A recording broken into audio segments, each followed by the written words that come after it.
What's up, everybody? Welcome back to Diesel Creek. My name's Matt. It is a beautiful fall day out here at the farm, and today we're going to be focusing on the Fiat Alice 645B. Now, as you may recall from the previous videos, we welcomed this machine out to the farm by doing a bunch of little things to it. We hammered out some body work, installed some new headlights, bam! Installed a new seat and repaired the seat mount, straightened out the ladder, a bunch of little stuff, and then we did all the engine fluids and filters, as well as the hydraulic filters. The loader then turned around and thanked me for all the maintenance by blowing a hydraulic line on a little night joyride we were doing, and that shut me down right at the end of the video. Today we're back out here to the farm to attend to the broken hydraulic line, of course. I want to install some more lighting on this thing because it is like broad daylight going forward now, but you can't see diddly to your left, right, or behind you. So we got to do something about that. And I also want to check out all 4 final drives as well as the axle pumpkins and probably put fresh gear oil in all of those. Before we get into the nitty-gritty though, I got to give a big shout out and a thank you to everybody that was involved with the Louisville trip that we went on. A lot of you know that me and the wife and 20 other YouTubers headed down to Louisville, Kentucky last week. We all met up down at the Utility Equipment Expo down there. We did a big YouTuber meet and greet, and we had a lot of fun, met a lot of cool people, got to talk to a lot of cool companies. So I really want to give a big thank you to Mike from Dirt Perfect, Jamie from SOT Metalworks, and Hyundai America for having us down there, and everybody else that was involved behind the scenes and making that happen. I know there was a lot of planning and coordination that went into that whole thing, and it was greatly appreciated. We had a lot of fun and look forward to doing that in the future. So if you didn't make it down to Louisville, just know that there will be events in the future, and we would like to get together and do that again. I would like to apologize to all of you guys though. I had every anticipation of going down there with camera in hand and filming all the cool stuff that we got to see. And when I got down there, I was just blown away by the enormity of that expo. So I really didn't get to do any filming. I just kind of hung out with a lot of cool people, and we checked everything out. And I really just didn't turn the camera on, and I got to be honest, it was kind of nice to step away for a little bit. Nice to just enjoy myself and hang out with all these other great people. Anyways, we're back here in Pennsylvania, and we better get working on old Fat Alice here. So, the hydraulic line, over a week later, is still up there dripping. You see that?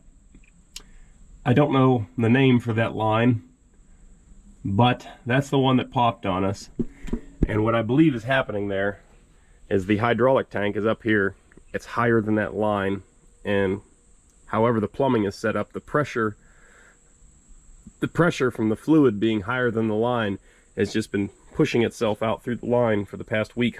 Now, I did throw down every pig mat I had to my name at the time when it blew, as well as I threw a pan under here to catch all the fluid that was dripping, because that line was dripping, as it still is, and I was leaving. I could not come out the next day and take care of it. So I put a pan here, and I'm really glad I did, because I don't know if you guys can tell, but that is gallons and gallons of hydraulic oil.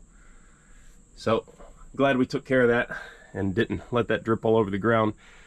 A lot of you would be shocked to know that I do actually care about the environment.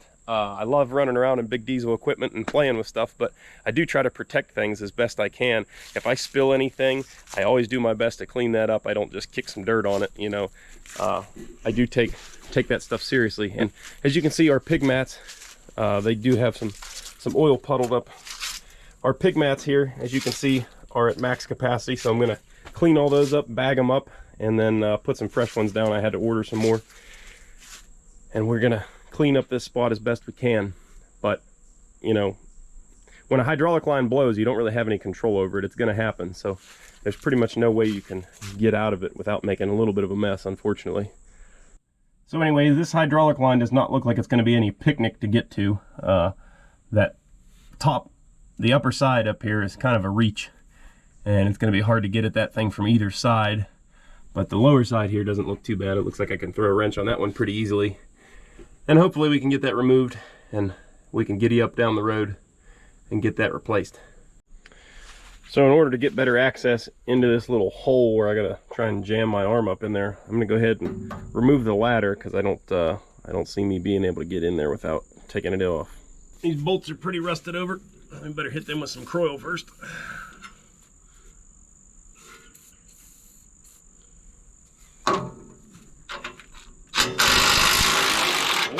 Oh, I'm impressed.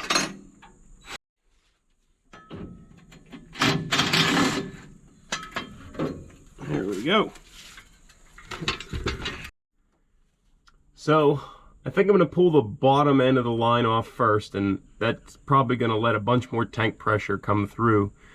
But I think I have some rubber stopper plugs that'll keep that from coming out, because I know I don't have my JIC cap kit with me. Oh yeah!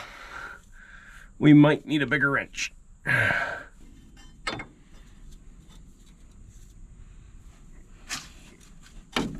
Hey, I think it moved. Look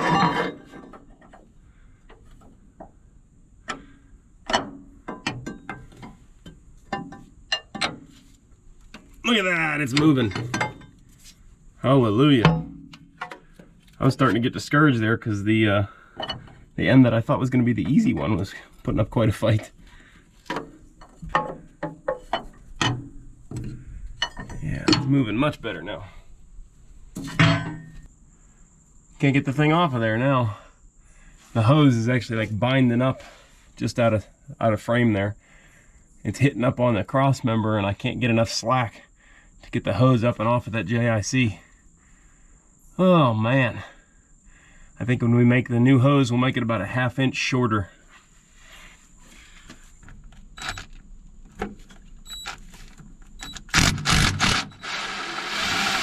Hoorah!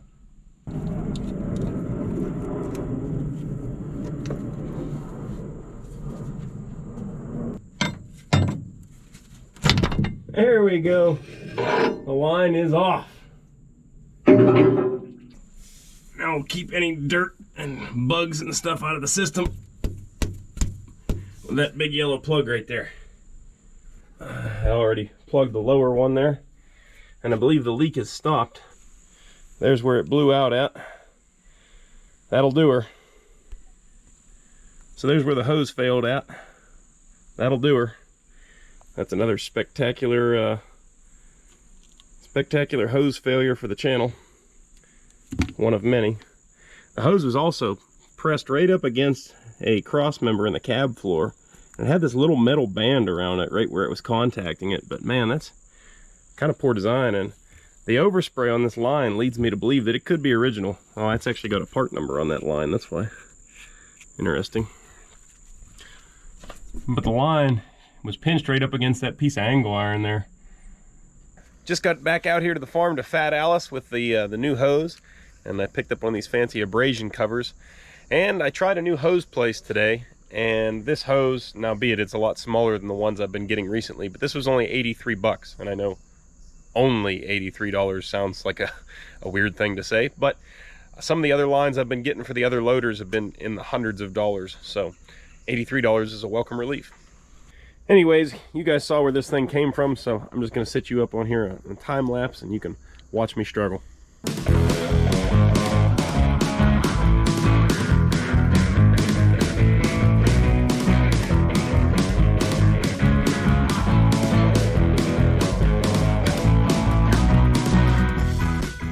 Well, it was a fight, but I got the new hose in there. I got the abrasion sleeve zip tied on there. Everything looks good.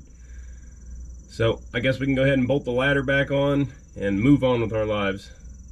Okay, we're under the hood here again before I crank it up, because in the previous video, and I didn't even notice it until I was editing the video, it looked like there may have been an exhaust leak before the turbo.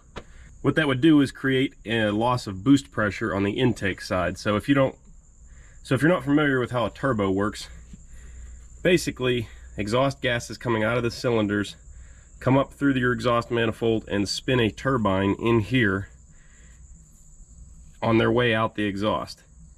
Now that shaft runs clear through onto this side of the turbo and spins an impeller in here, which draws air faster from our intake. You know, your filter's up here, the intake comes down and around here, so it's drawing in fresh air from this side. And then because this is all spinning, now you're creating pressure, and it's actually pushing pressurized air down into the intake over there. And the more pressure you put to it, pretty much the better it runs. There's a lot more to it than that, but that's the gist of it. So if you're losing exhaust pressure before you're getting into this thing, then you're not going to be spinning the turbo as fast as it would. Now, running the machine, it sounds like the turbo is spinning just fine. You can hear it whistle a bit, and even after you shut the machine down, you can hear it spinning down for a couple seconds. But you know, these exhaust leaks over here are quite evident, and there's one down here at the bottom too. But while they are evident, they are not hurting anything, because you don't need any pressure after this. So as long as we're getting all the exhaust coming up into the turbo, we're doing okay. So I'm going to go ahead and set the camera up here and crank on the machine for a second, and you know, this thing smokes a bit before it starts. So if you guys see smoke coming anywhere other than these holes, you just go ahead and holler.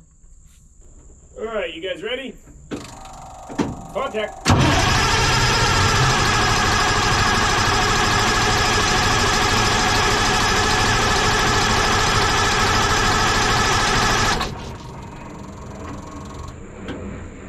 All right, well, after reviewing the footage, I'm thinking we're okay. It appears to me in the footage that actually all of the smoke is coming out right here at the bottom of the exhaust flange, which, as I mentioned, doesn't affect anything, so we should be fine there. Anyways, I still got to add some hydraulic fluid to this thing, and then we should be good to take it for a voyage. Make sure everything holds up on it. All right, I think we're ready to try and fire this baby up and go for another drive.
I've been driving the loader for a little bit now, and one of the other issues that we're having here, if you watch, this gauge right here says trans clutch pressure, and right now at idle it's sitting at the top of the green range, right on the line.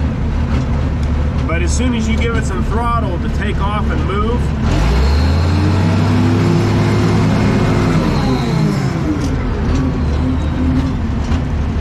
I know that was a little bouncy, but hopefully you can see, as soon as you give it some throttle to move, that thing goes past into the red, and I doubt that that's a good thing. Now watch the needle when we switch between neutral and reverse. So when you shift gears, it dumps the pressure, and then it takes a second to build it back up again. And I think that's causing some hard shifting between gears. It's holding too much pressure.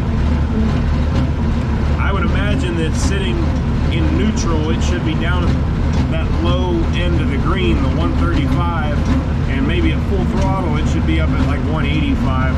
The only explanation I can come up with as to why it's holding high pressure like that is that there has to be a clogged screen or filter or both in the transmission system.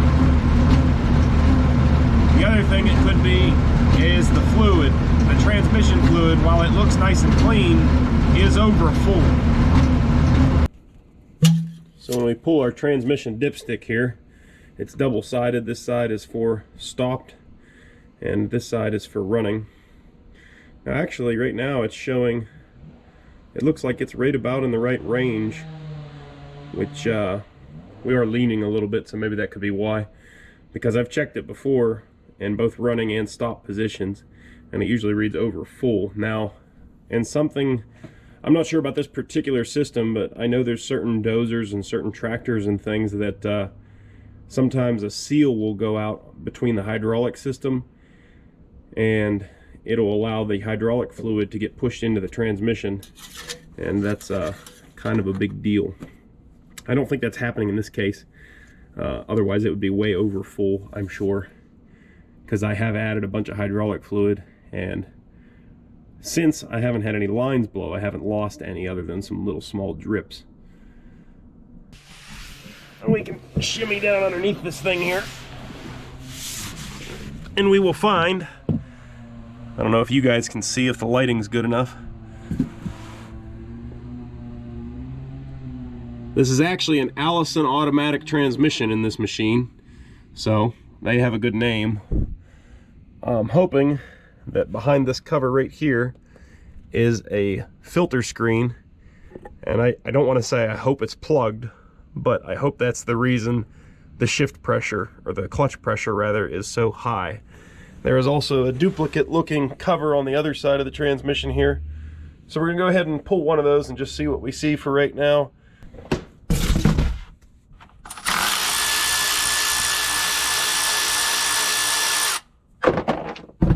That's perfect. Just drop the bolt straight in the pan you're about to dump oil into.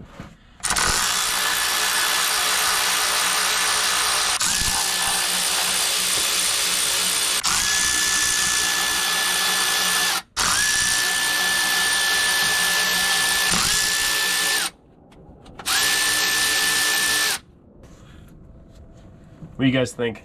The fluid on the dipstick actually looks pretty clean. I wonder what it's going to look like down here. And let me know down in the comments right now before I open this what you think the filter is going to look like. Is it going to be packed? Woo! Good Lord! Wowzers. Well, the camera might be ruined.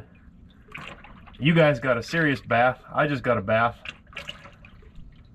Can you even hear me right now? The microphone is packed with oil. Wow.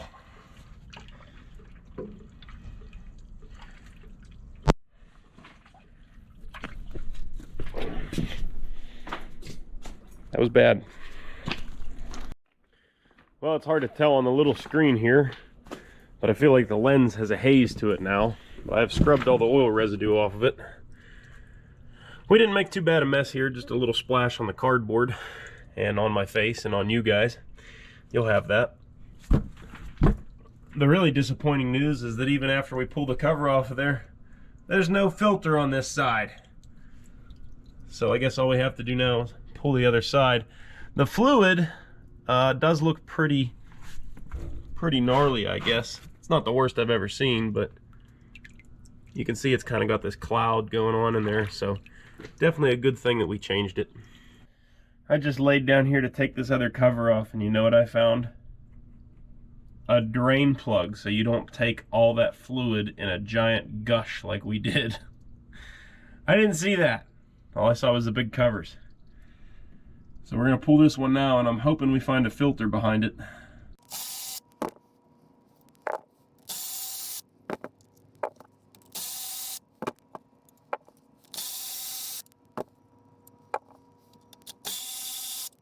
This is how I should have done that other cover. Leave the top bolt in there, and that way the cover can't go flying, and it kind of directs the shmoo into the pan instead of flying out at the camera. Oh man, somebody has got this guy glued on here with a ton of hot snot. All right, gotta get a putty knife. There we go.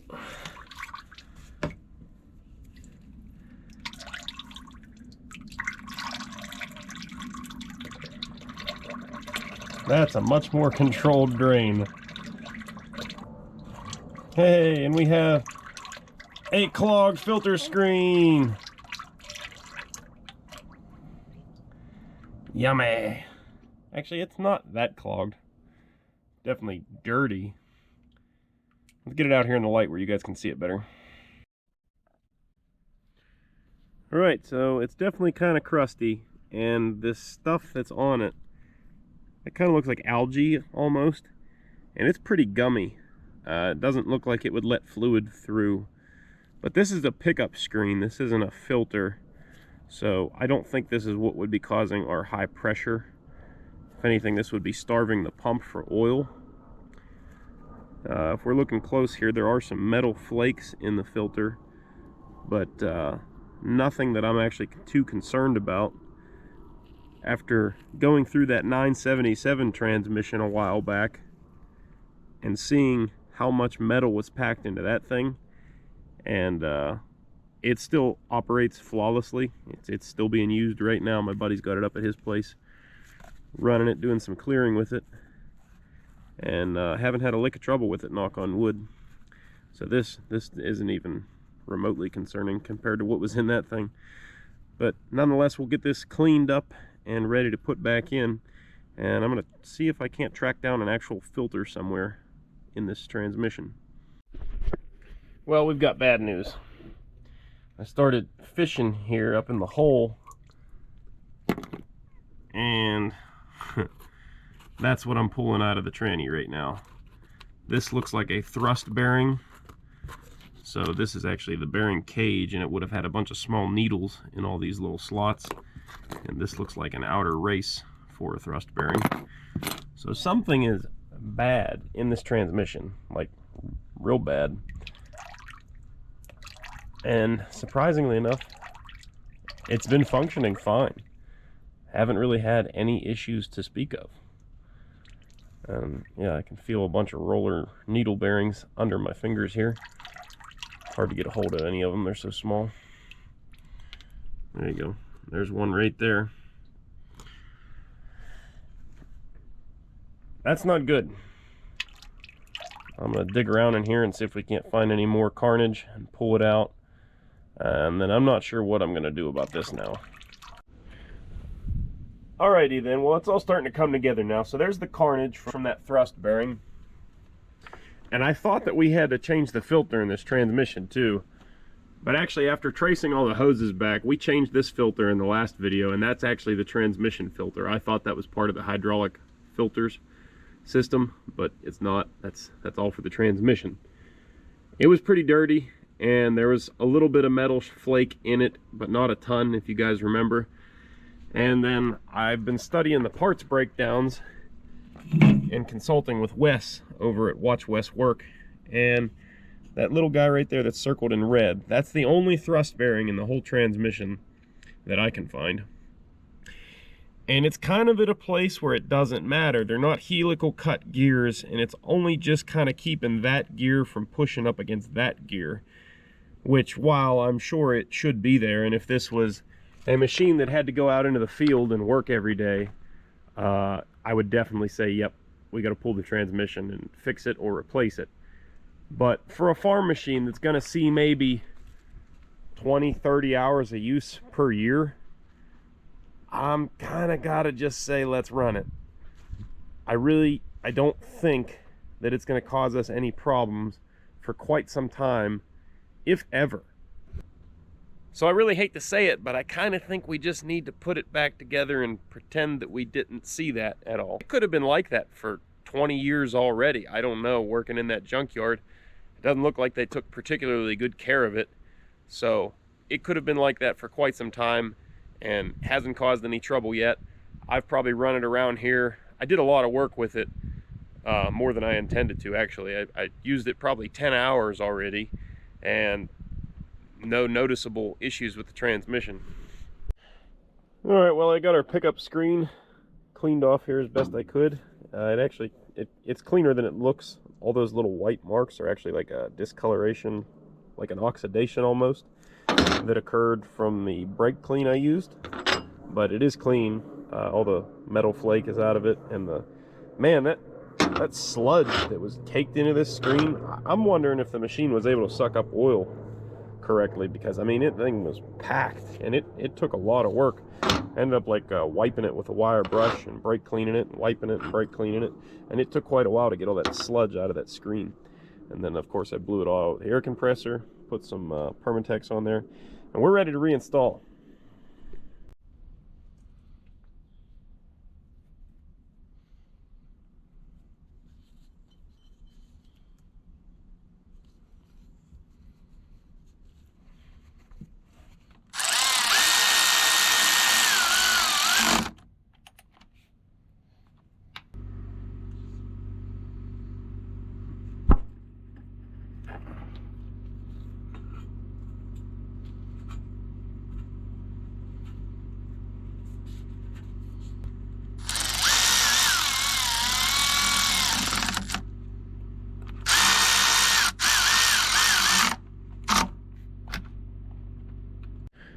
All right, well, it's taken me several attempts, but I think I finally got all the oil residue off the lens. I'm ready to put transmission fluid back in there, and pouring a bucket into a spot like that is obviously quite a pain in the butt. I looked it up in the book. This thing takes 1540 engine oil for transmission oil, which is a bit odd if you ask me, but whatever. But I can't tell if this transmission is the one that takes 8 gallons or 4 gallons. So I got 2 buckets, and yeah, we're just going to start pumping here. Everybody asks me where I got this little pump that goes on my drill at, and I got it on Amazon. It was one of the cheap ones that said it could handle petroleum-based products. I've only used it a handful of times, but so far it still works, albeit not the greatest.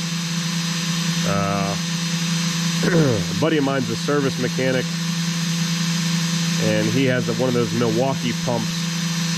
It's basically the same type of pump, but just runs off a Milwaukee battery, and he said it works fantastic, so maybe worth upgrading to the better one. This one here, a little lackluster. You can see we're still drawing air, trying to pull all the air bubbles out. Once it purges itself, it seems to pump pretty good, but getting it to that point often takes a little while. Alright, I got it going decently now. This is not the best pump in the world for this, admittedly. I wouldn't really worry about buying one. If I find a better suited one for this application, I'll let you guys know. But it does work. The oil is that color because this pump is putting a bunch of air bubbles into it. There's nothing wrong with the oil, it's just getting severely aerated in the pumping process. Anyway, yeah. Gonna sit here until this thing's full. Well, I finished topping off the oil, and I just fired it up. Unfortunately, no change. It's right up there where it was, but it is pretty chilly this morning. I think it's in the lower 40s. So we'll let this thing warm up a little bit and then see if maybe that thing comes down. I'm not holding my breath at this point.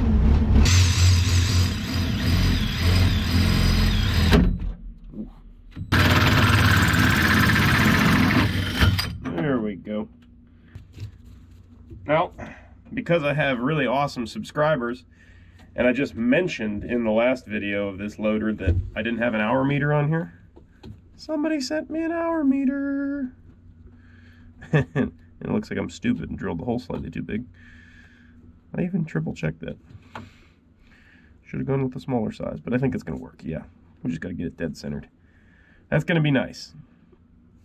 Actually, 2 people sent me hour meters, and I really appreciate it. And I believe you both got thank you letters. If you didn't, drop me an email, because you were supposed to. But this is a 24 volt system, so this one is rated for 24 plus volts. And the other ones that somebody sent me, they are not rated for 24 volts. But have no fear, I will still use those, because I have several pieces of equipment that do not have hour meters and are also 12 volt systems, so bingo.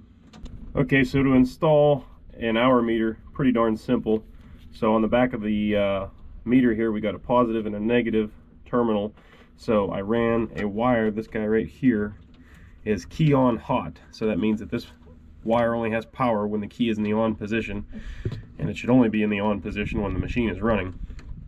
And this guy here is negative, it just goes to ground. So now we should be able to just plug this guy in and turn the key on and see it work.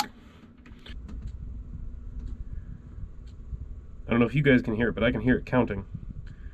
And actually I can see the tenths moving right now. So, yep, we're all good there.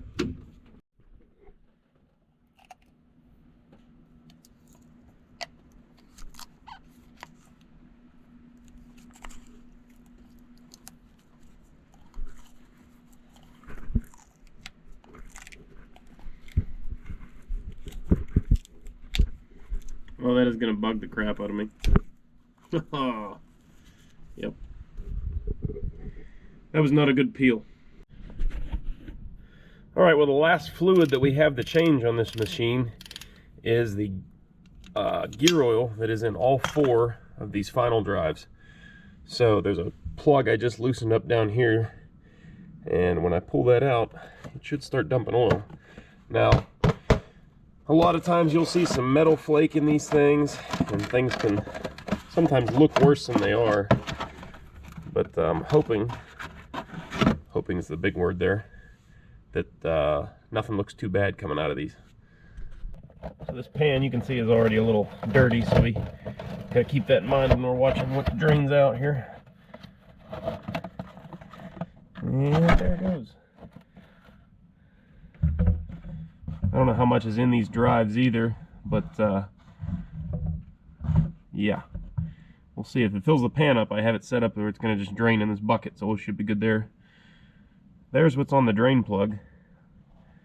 There's definitely some metal flake in it, but not a ton. There's no chunkage or anything, and I'm not seeing a ton of silver streak going on in that oil, so that's a good sign. I think we'll be good there, but the Lord only knows the last time this oil was changed, so it's good. We'll change all 4 of these and put some fresh 90 weight in it. So the biggest pain about doing this, especially without a spotter, is just getting the drains at the bottom, because you have to drive the machine forward and backwards, obviously, to get everything lined up. So we'll have to put this hole straight down here at 6 o'clock to drain it, and then when we're ready to refill it, we'll have to put it up top. And actually, we won't put it up top on this particular hub. This is the level, so this hole here needs to be horizontal right across here. So yeah, it's fun to do by yourself. It's a lot of getting in and out and looking.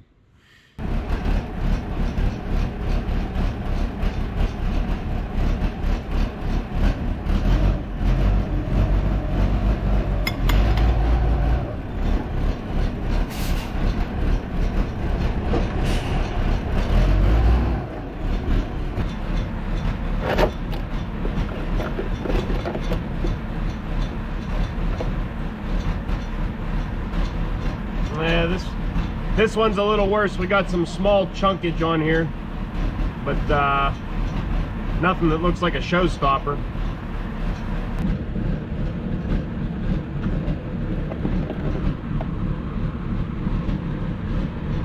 Again, a little bit of schmoo, but not too bad. It's good. We just don't want to see any chunkage. A little bit of metal flake is normal, but that's why they put magnets on there.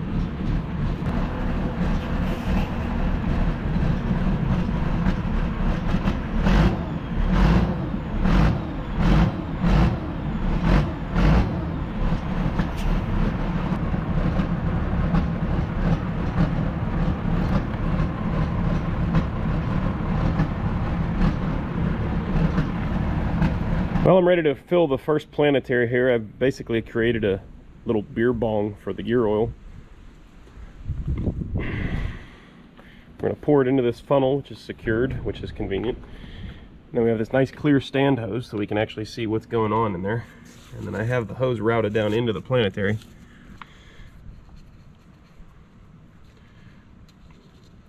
Anyways, we just make sure this level plug is out, and when the oil starts coming out of this hole, that's when we know that we're done. We'll quit adding oil, put that plug in, put the other plug in, and move on.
All right, well, a bit ago, I think I said that the planetaries were the last bit of fluid that we had to drain.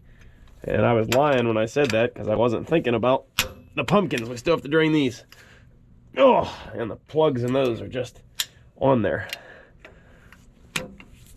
It's a... There we go.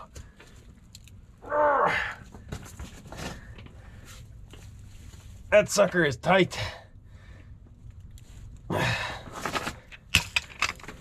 My Lord.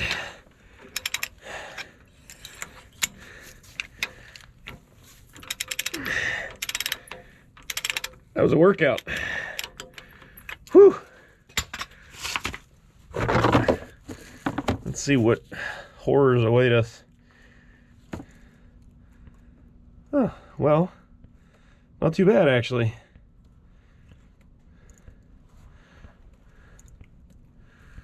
Like, barely even smells burnt. Yeah, actually, I almost regret dumping this. Oil ain't cheap these days. This thing probably holds several gallons.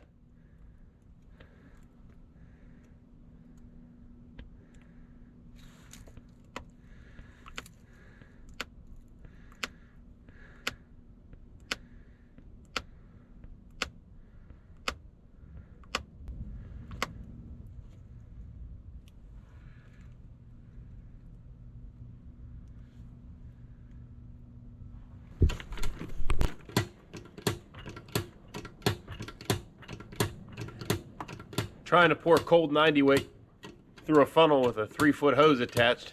It's kind of like trying to shove a rope. So I ended up running down and buying a bucket pump. It's still slow, but it's less aggravating.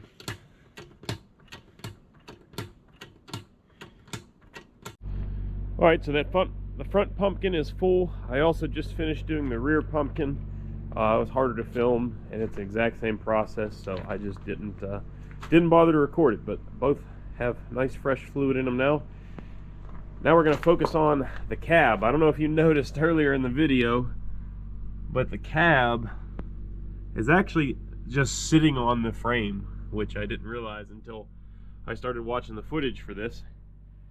So when you hit bumps, the entire cab, I think it's still attached in the front apparently, because the entire cab like just tilts forward and bangs around back here on the mount. And you can see somebody in the past has done just a stellar job of bubble gumming that thing on there, but they didn't get her to stick too well. So I'm going to fire up the old Lincoln Ranger and see if we can't buzz this thing on here a little bit better.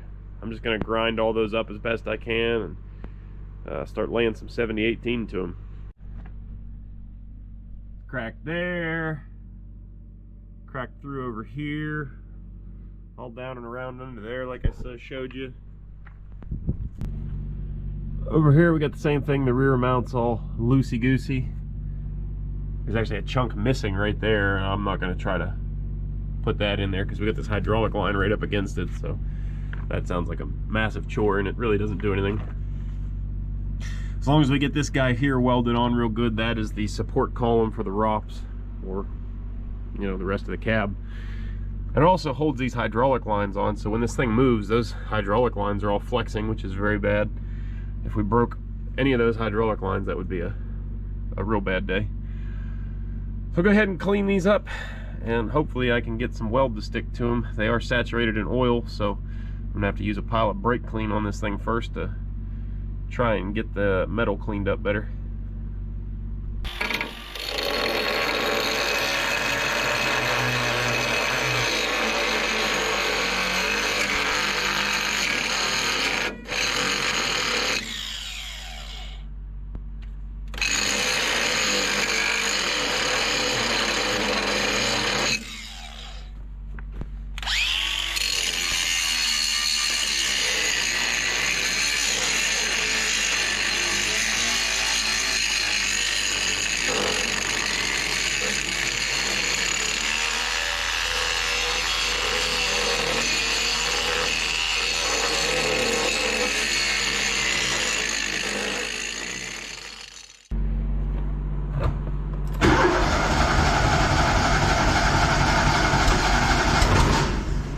Hasn't been running a while.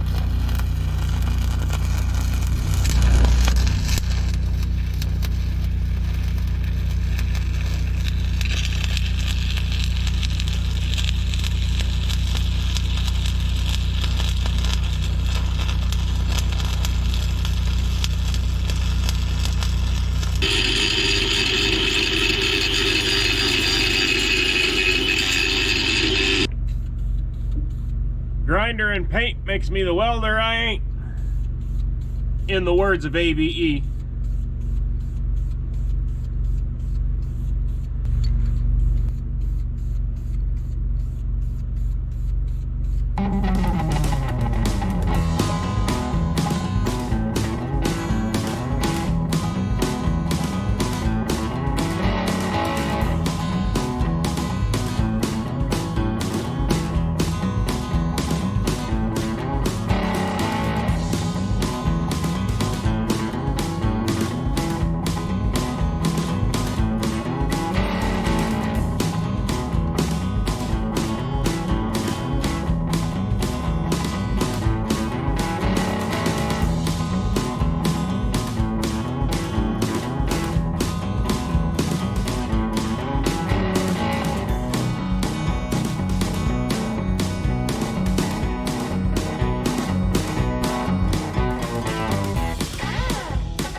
Well, we finally got that over with, and my abomination of a paint job I threw on there.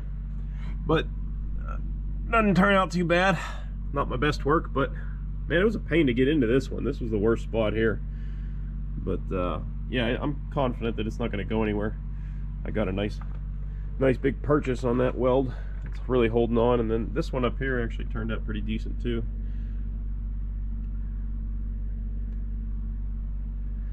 This one up here, not too bad. I mean, my welds look better than whoever did that, so yeah, at least I got that going for me. Got this side done, and you guys already saw that one. Yeah, I'm happy with it. I don't think the cab's gonna go rocking around on us now.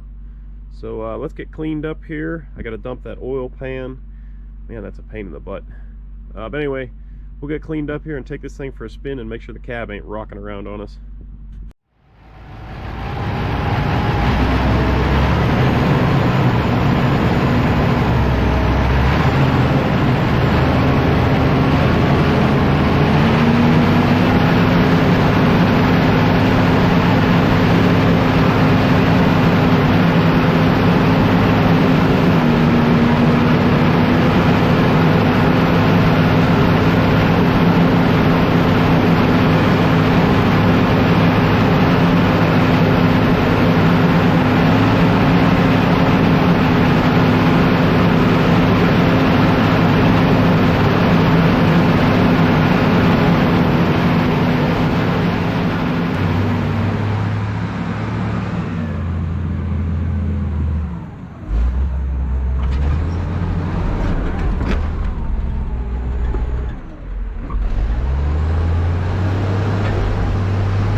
Well, I drove it around for probably 20 minutes, bumping and bouncing around as best I could here on the driveway. It's a little too slick to be doing anything off the driveway today. It rained for the last 2 days. I checked all the welds out, everything looks good, nothing's cracked yet, so I must have welded them good enough. Overall, I'm pretty happy with the machine. It's a bummer about the transmission, but like I said, it's working fine for now, and I'm just going to keep running it until it doesn't work fine. So I guess we'll burn that bridge when we come to it. Now, this machine is not perfect. There's still a few things left to do on it. We got to fix the charging system. I ordered an alternator. It didn't show up in time for this video. The tail lights, or rather the rear working lights that I wanted to install on this machine, are the exact same ones that we put on the front, but they're back ordered right now, so I don't have those yet to install. One of the steering rams that articulate the machine, the chrome is all peeled off of the cylinder, so it's just eating the packing out of the cylinder, and it's going to start leaking really bad really soon. So we're probably going to have to pull that cylinder out of there and send it off to get re-chromed.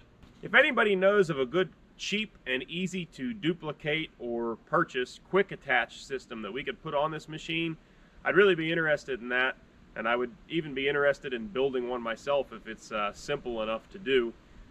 I'd like to be able to find a bucket for this machine and switch between the forks and the bucket pretty regularly. I think it would be pretty handy to have. But if anybody knows of a system that's out there that's affordable, go ahead and drop a comment down below, let me know, because I searched around a little bit and I couldn't find anything that was remotely affordable or heavy duty enough to work on this machine. So I need you guys to do one thing for me real quick. If you like this video, don't forget to hit the thumbs up button down below. It really helps the channel out. It doesn't cost you guys a thing. And of course, if you're not already, make sure you hit that subscribe button so I can see you on the next episode. Thanks for watching. Later.